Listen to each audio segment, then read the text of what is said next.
মাসের 10-15 তারিখেই স্যালারি শেষ হয়ে যায়। আপনি একা নন, আমাদের অনেকের সাথেই এই জিনিসটা ঘটে। সমস্যাটা ইনকাম কম সেটা নয়, সমস্যাটা হলো আমরা প্ল্যানিং ছাড়াই খরচটা করি। স্যালারি আসার সাথে সাথেই শপিং, খাওয়া দাওয়া, আরো ছোট ছোট এক্সপেন্স আমরা করে থাকি। তাহলে সমস্যার সমাধানটা কিভাবে করা যেতে পারে বা চেষ্টা করা যেতে পারে? একটা ভুল আমরা সবাই করি, যে আমরা আমাদের টাকা ট্র্যাক করি না। আমাদের টাকা কোথায় যাচ্ছে, বেহিসাবি খরচ।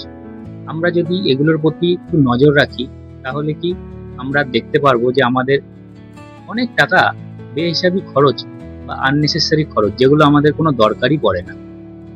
একটা সিম্পল রুল মাথায় রাখবেন, ফার্স্ট সেভ দেন স্পেন্ড। আগে সেভিং করুন, পরে খরচ করুন। তাহলে দিন শেষে আপনি স্ট্রেস ফ্রি থাকবেন।